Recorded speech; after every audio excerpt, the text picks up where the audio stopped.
말씀 같이 보도록 하겠습니다. 마음이 완악하여 라는 제목으로 말씀을 보도록 하겠습니다. 지금 뭐 빠진 거 없죠? 죄송합니다.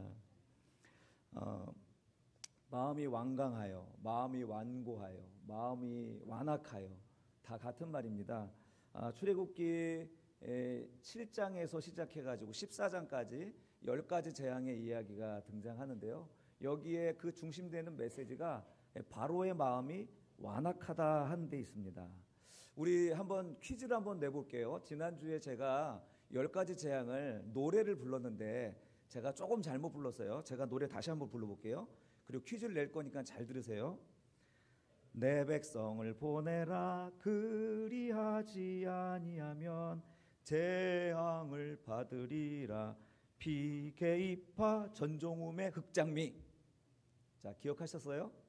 자, 우리 유년주일학교에서 10가지 재앙을 맞힐 수 있는 사람 손 들어보세요. 자, 한번 자막 하나 보여주시겠어요? 맞추신 분에게 이거로 바로 쏴드리겠습니다. 예배 끝난 후에 보내드리도록 하겠습니다. 유초등부 5, 4, 3 10가지 재앙 10가지 재앙 5, 4, 3, 2, 1 땡. 에이. 우리 중고등부에서 한번 맞춰볼래요? 현수. 자, 현수 일어서 크게 한번 해보세요. 10가지 재앙 박수. 시작. 첫 번째. 오케이. 예? 개구리. 자, 우리 집사님, 권사님들 중에서 안타깝다. 내가 주려고 그랬는데 미리 얘기했는데. 자, 집사님, 권사님 중에서 혹시 맞히실 분 없으세요? 비게이파 악도금의 흑장미 하면 기억나는데 없으세요? 아유, 부끄러우시죠? 크게 못하시니까. 자, 피게이파 악독 우매 흑장미. 자, 피재앙, 개구리 재앙, 이재앙, 파리재앙, 전염병 재앙, 독종 재앙, 그리고 우박 재앙, 메뚜기 재앙, 그 다음에 흑암 재앙, 그리고 마지막에 장자의 죽음 재앙입니다. 예. 이거 아깝다. 이거 보내드리려고 그랬는데 아깝다. 예. 자, 하나 더 한번 여쭤볼게요. 이 10가지 재앙에서 처음과 끝이 비슷한 것이 등장합니다. 똑같은 게 등장하는데 뭘까요? 예, 맞았습니다. 피가 등장하죠. 이건 상품이 안 걸려 있었습니다. 죄송합니다. 예, 피가 등장하는데 첫 번째 나일강을 피로 만드는 것은 나일강이 생명의 강이라고 여겨지는 것들이 피로 말미암아 심판당하는 모습을 보여주고 있는데 마지막 장자의 죽음에서는 이 피로 말미암아 구원하는 이야기가 등장하죠. 여기서 메시지는 뭐겠습니까? 맞습니다. 예수님의 피로 우리가 구원을 얻게 되는 이야기입니다. 로마서 3장 23절이 무슨 말이냐면 모든 사람이 죄를 범하였기 때문에 하나님의 영광에 이르지 못하는 거예요. 모든 사람은 그래서 다 나일강의 피처럼 죽은 존재들인 거죠. 그런데 어때요? 그 예수 그리스도의 어린 양의 피로 우리가 살게 되었다는 것이 10가지 재앙에도 등장하고 있는 것입니다. 오늘 10번째 재앙을 앞두고 지금 모세가 지금 바로 왕에게 최후 통첩을 하는 내용이죠. 여러분 9번의 재앙이 그 무지막지한 재앙을 경험했다면 이제 10번째 재앙, 이제 첫 번째, 애굽의 첫 번째는 다 죽게 될 것이다 라고 경고를 하면 좀 겁먹어야 되는 게 아닐까요? 사실 좀 겁나지 않습니까? 그런데 바로는 이 마지막 10번째 재앙 앞에서도 이 경고 앞에서도 그 완고함을 내려놓지 않고 있습니다. 어린 양을 잡아 죽이는 이 장자의 죽음 재앙은요, 죽음의 신이 이 땅에 내려와서 그리고 사람들을 그 집에 들어가서 그 집의 장자와 또 모든 짐승의 첫 새끼들을 다 죽이는 그런 재앙이었습니다. 그런데 어린 양을 잡아서 그 어린 양의 피를 문과 문설주에 바르면 그 죽음의 신이 그 집을 유월하는 것입니다. 넘어가는 것이죠. 다음 집으로 또 다음 집으로 넘어가면서 이제 애굽 전역은 바로 이 죽음의 신의 그 권세 아래 처절하게 비명을 지르기 시작합니다. 얼마나 그 비명이 큰지 모든 새벽닭의 울음소리를 잠재울 만큼 비참한 날이었던 것이죠.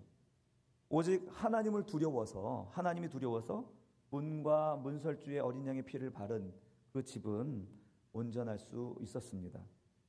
바로 이 날이 3500년 전에 있었던 첫 번째 유월절입니다. 첫 번째 유월절. 여러분, 이런 의미에서 구원은 무엇입니까? 구원이란 것은요, 죄를 심판하지 않고 넘어가는 것이 구원인 줄로 믿습니다. 죄 짓지 않으려는 사람들을 조심하십시오. 당신의 의로, 여러분의 의로 구원을 받는 게 아니라 어린 양의 피로 구원받는 것인 줄 믿으시기를 축원합니다. 오늘 이 9번째 재앙 속에서도 마음을 굽히지 않는 바로 왕의 그 모습을 통해서 오늘 나의 마음을 거울처럼 들여다보는 시간 되시기를 바랍니다. 오늘 11장의 그 최후의 통첩, 그런데 바로는 완악한 마음을 거두지 못하죠. 7장에서 시작하여서 14장까지 이어지는 이 이야기, 완악하다, 완고하다는 말들이 18번 사용됩니다. 18번 사용됐는데 바로가 완악했다라는 표현은 9번, 하나님이 바로의 마음을 완악하게 했다 하는 것이 9번. 일부러 그렇게 한 건지 모르겠지만 그렇게 9번씩 이 완악하다는 말이 사용됐고요. 처음 7장에서 8장까지 바로의 마음이 완악했다라는 것이 이제 6번째 재앙까지 등장하는데 7번째 재앙부터는 하나님이 바로의 마음을 완악하게 했다라는 표현으로 약간 뉘앙스가 바뀌어요. 마음이 완악했는데 뒤쪽으로 가니까 하나님이 그의 마음을 완악하게 했다라고 이야기합니다. 여러분, 이것을 좀 이해했으면 좋겠습니다. 처음 바로가 스스로 완고하게 한 것은 우리 3주 전 설교처럼 스스로 자기 스스로를 완고하게 단단하게 만들었기 때문에 그 인간의 책임이죠. 분명히 내가 마음을 단단하게 완고하게 고집스럽게 먹고 있으니까 그 인간의 책임으로 당연히 벌받아야겠죠. 그런데 9장 이후에 등장하는 완악하게 하는 주체가 하나님이라면 하나님이 책임져야 될 일입니까? 이것을 우리가 어떻게 이해해야 될까요? 하나님이 완악하게 했으니까 이런 결과가 난 거 아닙니까? 하고 모든 책임을 하나님께 돌릴 수도 있는 거 아닙니까? 그런데 이게 그런 의미가 아니라 어떤 의미냐면 하나님이 완악하게 하셨다는 그 말은요, 가만히 두면 완악해지는 인간을 그냥 가만히 내버려 뒀다는 얘기입니다. 이해되시나요? 가만히 두면 사람은요, 완악해진다는 거예요. 근데 그 완악해지는 사람을 하나님이 어떻게 해요? 하나님의 섭리로 그들을 붙잡아주고 마음을 붙잡고 중심을 붙잡게 하시는 일들을 하나님은 섭리 가운데 하시는데 그 완악해지려고 하는 자들의 마음을 완악한 채로 그냥 내버려 두면 아주 단단하게 굳어가지고 거기다가 무엇을 심어도 심을 수 없는 그런 길 같은 땅이 돼버리는 것이죠. 여러분, 하나님은 우리의 마음을 지키고 또 어떤 일들을 막아서기도 하고 우리를 섭리하시는 그런 하나님이십니다. 그러나 그 일을 하지 않으실 수도 있는 자유로우신 분이십니다. 처음 6번의 재앙은요, 그 재앙으로 주님께서 경고하셨죠. 기회를 주신 것입니다. 그러나 7번째 우박 재앙부터는요, 이 바로가 자기의 뜻대로 하도록 내버려 두신 겁니다. 하나님이 바로의 마음을 완악하게 했다. 이 말의 의미가 뭔지 아시겠죠? 그의 그 본성대로, 그 마음에 일어나는 욕심대로 내어버려 두셨다라는 것이 하나님이 그의 마음을 완악하게 했다라는 말입니다. 오늘 11장 10절의 말씀을 우리 세번역 성경으로 한번 읽어봅시다. 시작.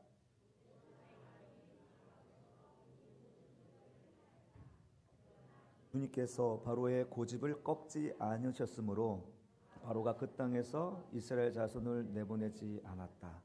자, 의미가 명확해지죠?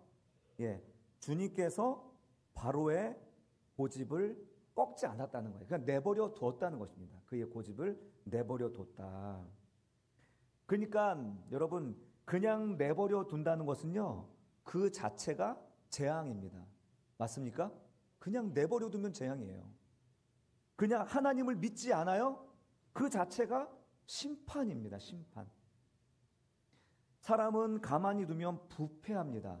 지난주에도 말씀드렸듯이 살아있는 사람은 호흡이 있는 한 썩지 않습니다.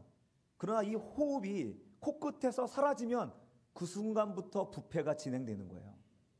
하나님을 믿지 않는다? 그 자체가 심판인 이유는 그가 우리의 생명의 호흡이기 때문에 그렇습니다. 그를 믿지 아니하는 것이 바로 우리의 죽음을 선언하는 거예요. 새파랗게 살아있어도 이 가지가 잘려져 있고 나무에 붙어 있지 않으면 이것은 죽은 나무인 것이죠. 할렐루야, 맞지요?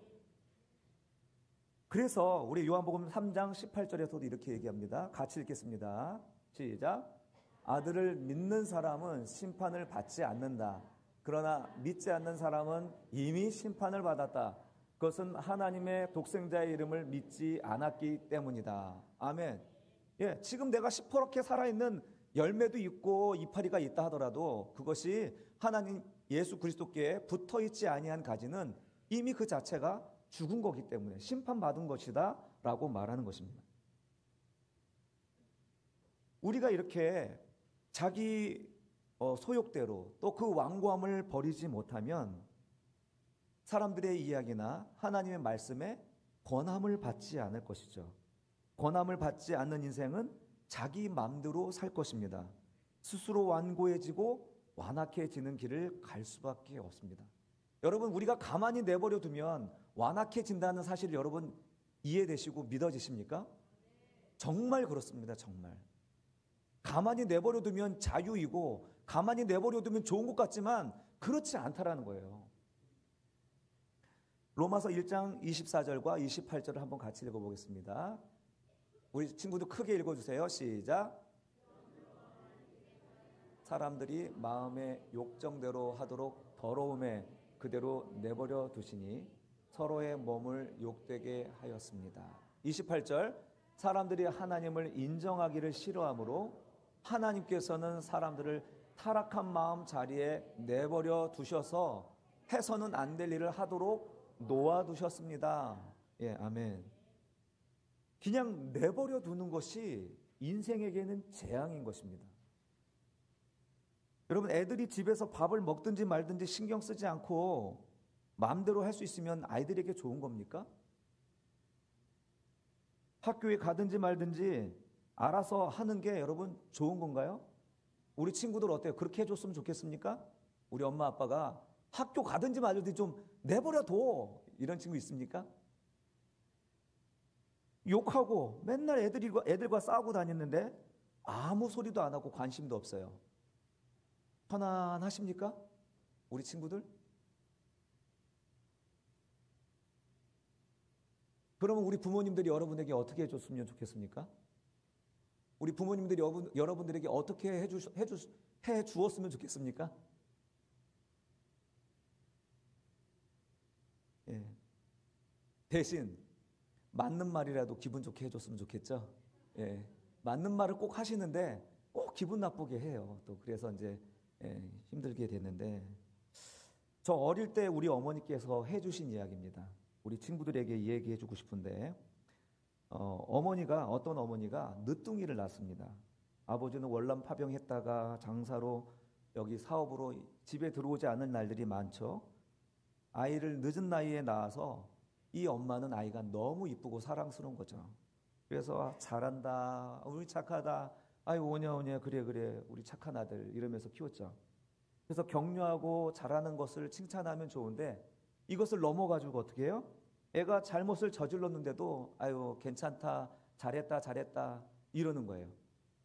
그리고 막 거짓말을 하다 들켜도 또 욕하다 싸워도 어떤 날은 도둑질하다가 잡혀서 경찰서에 있는데도 오냐 오냐 우리 착한 내 아들 그러는 거예요.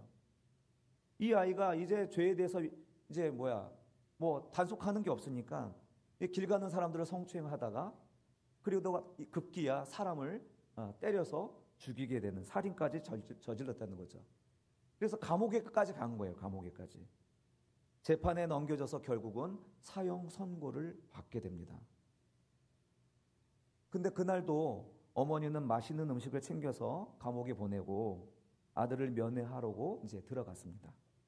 아들이 어머니께 이제 긴히 할 말이 있다고 하면서 귀 좀 달라고 이야기를 할 때 아들이 속삭이듯이 이야기하는 듯 하다가 어머니 귀를 뜯어버렸다는 이야기입니다.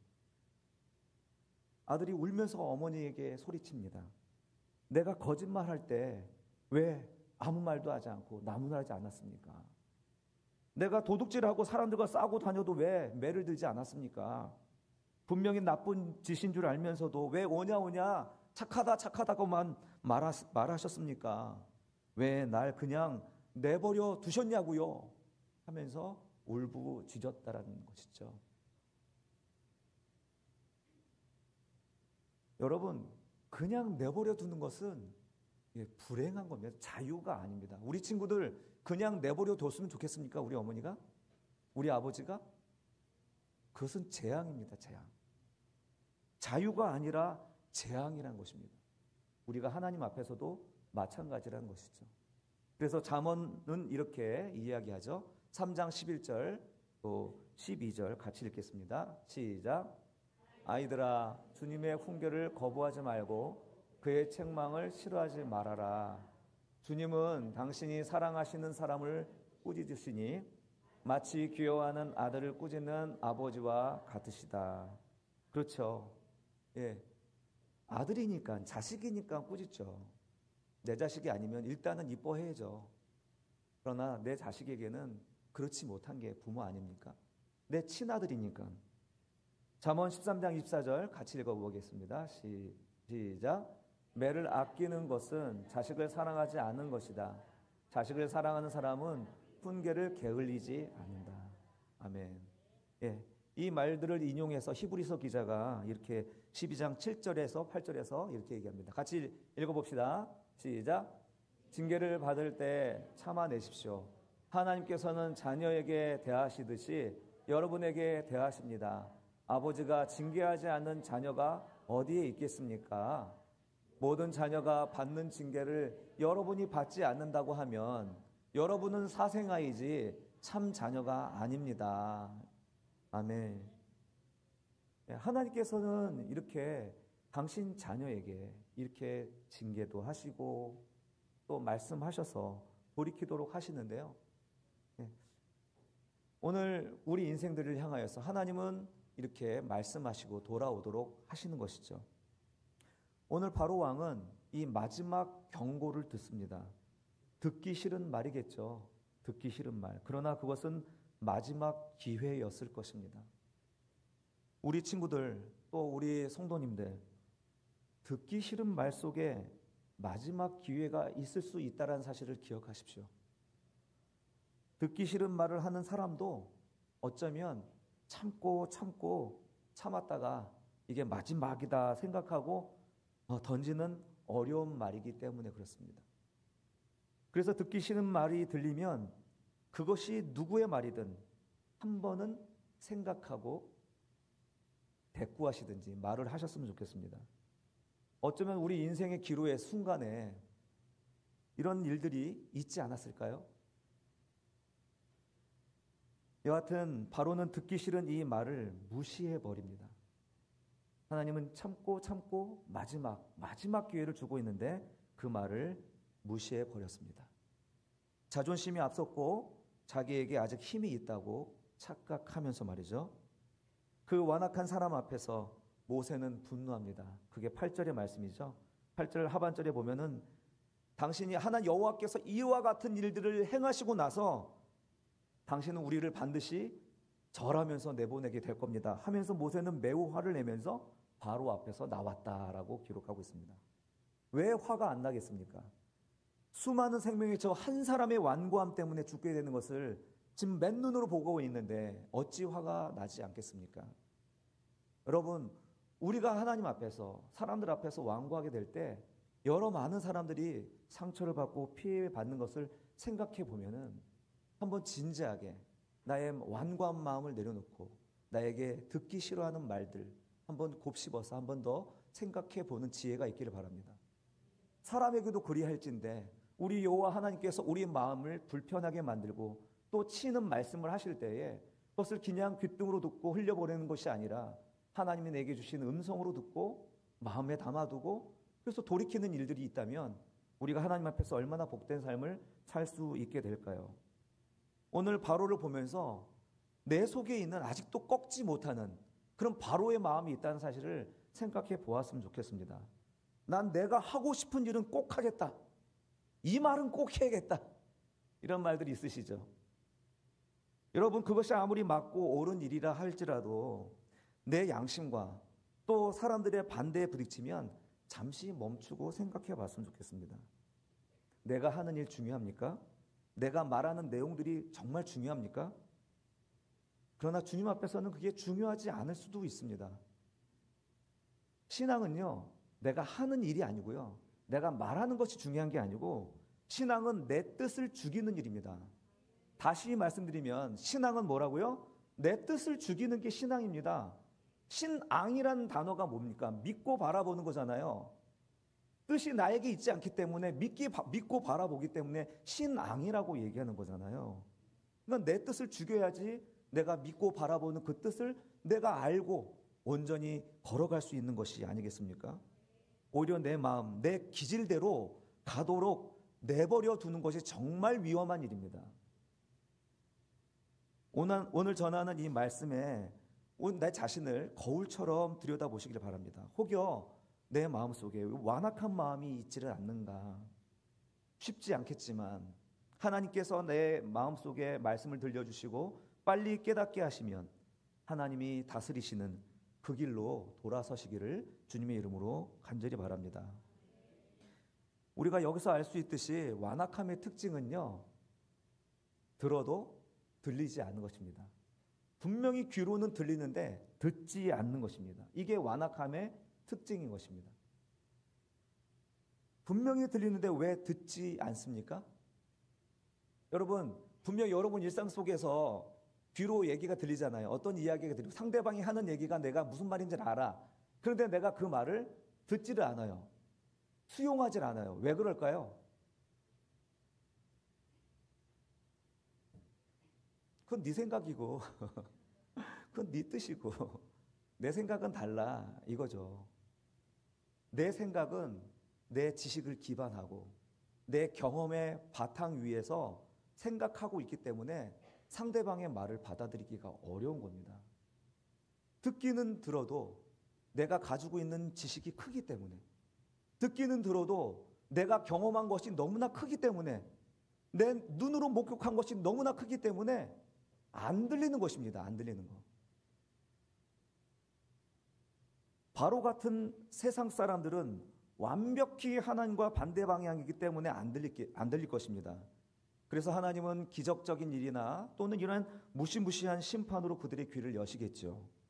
그런데 이것은 믿지 아니하는 세상 사람만이 아니라 하나님을 믿는 우리들조차 듣지 못하고 마음을 완고하게 할 때가 있더란 말이죠. 내 지식을 너무 신뢰하고 내 경험을 너무 믿으면 말씀이 안 들립니다. 아까도 말씀드렸듯이 신앙은 보이지 않지만 듣고 보는 것을 신앙이라고 합니다. 믿음은 바라는 것들의 실상이요 보지 못하는 것들의 증거다. 예, 믿음은 바라는 것들입니다. 마치 보는 것처럼 보여지는 것처럼 바라보는 것이 믿음인 것이죠. 믿음은 눈으로 보는 게 아니라 귀로 듣고 믿어 순종하는 것이 믿음입니다. 하나님은요, 우리를 어떤 사람으로 만들길 원하냐면 귀로 듣고 순종하는 자로 불렀다는 것입니다. 귀로 듣고 순종할 수 있는 사람으로 불렀다는 것입니다. 그런데 우리가 눈으로 보기 원하고 눈으로 보기 시작하면 어떻게 되는지 아십니까? 기록된 말씀에 순종하기가 어려워져요.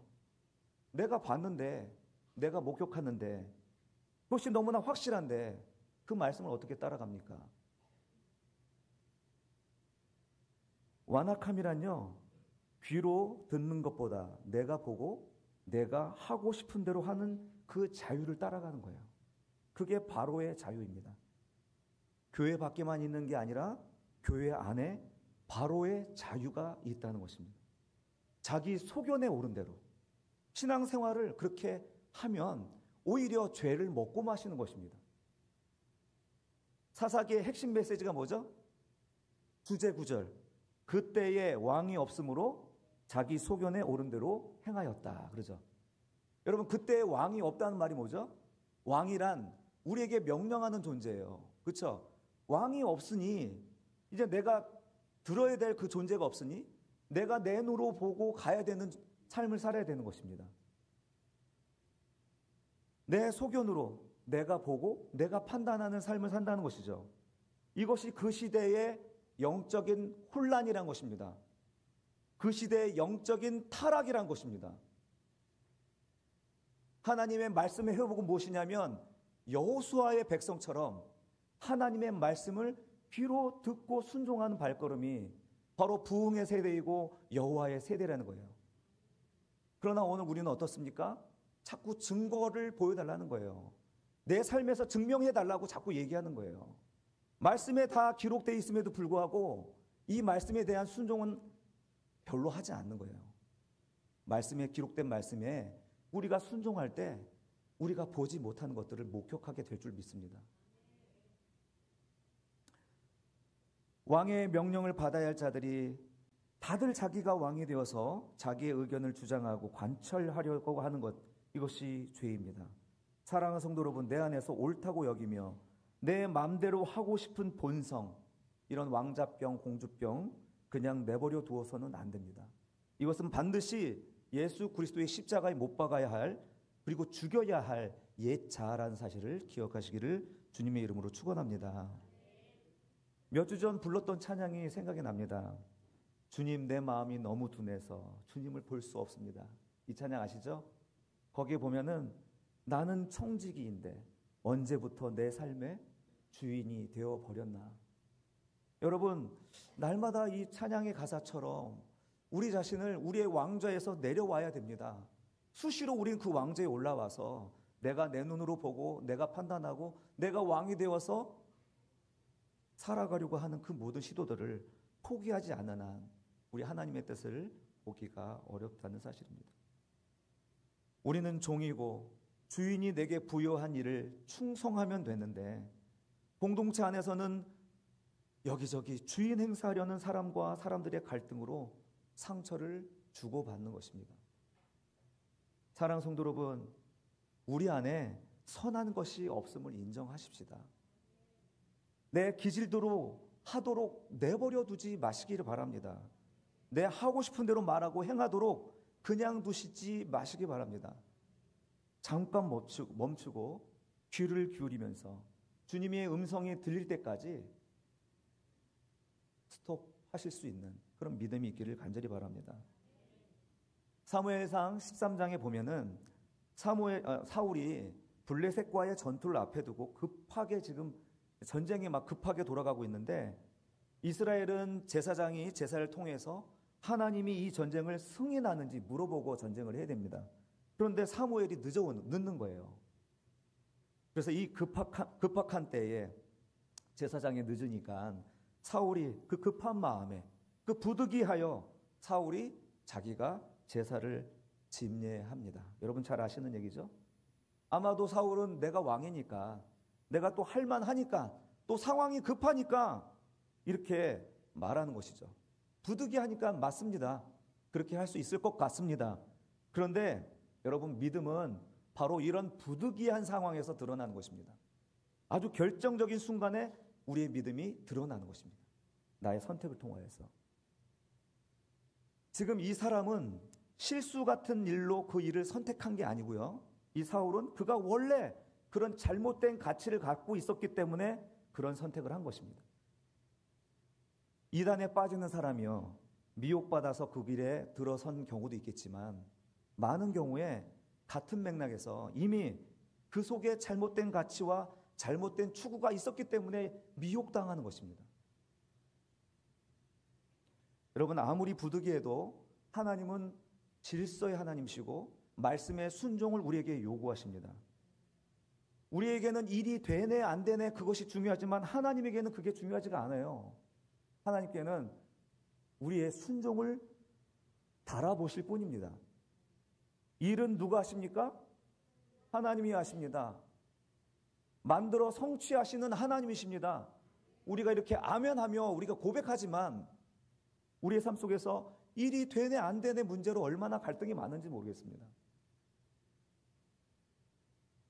우리는 이 땅에 사는 동안에 하나님을 믿고 순종할 줄 아는 그 실력만 우리 예배 때, 우리 공동체 안에서 키워내시기를 간절히 주님의 이름으로 축원합니다. 한번 자막을 띄워서 한번 생각해 보십시다. 같이 읽어볼까요? 말씀을 읽거나 들어도 별로 마음에 와닿지 않고 순종 못할 때는 어떤 때입니까? 한번 이런 얘기들을 공동체 안에서 이야기 나눴으면 좋겠습니다. 또 두 번째, 여러분은 말씀을 듣기 위해 시간을 따로 마련하십니까? 말씀의 지배를 받기 위하여 구체적인 실천 계획은 무엇입니까?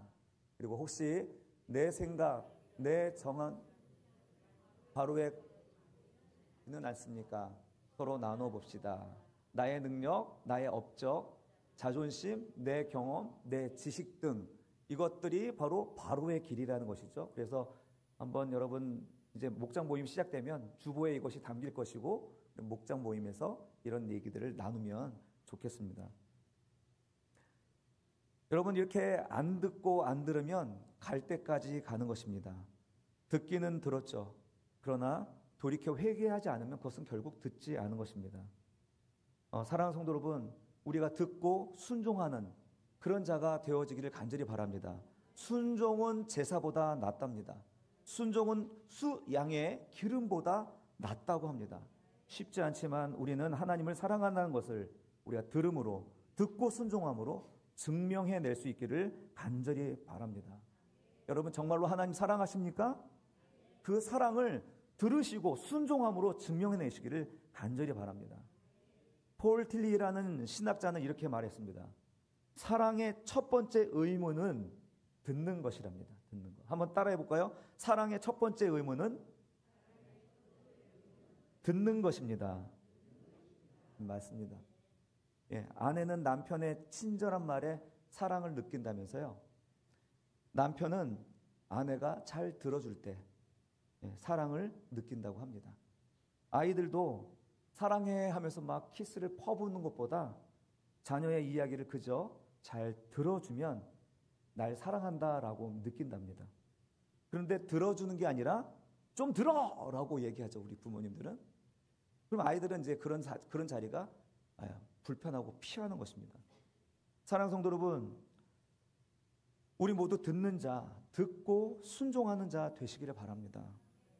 이 바로처럼 마음이 완악하게 하여서 하나님과 멀어지는, 그래서 하나님의 생명력을 누리지 못하는 그런 자리에 떨어지지 마시고 유순한 마음으로 주님과 동행하며 여호수아의 백성들처럼 항상 승리하시고 주님과 함께 은혜를 받고 또 하나님의 사랑으로 증명되는 여러분의 삶이 되시기를 주님의 이름으로 축원합니다.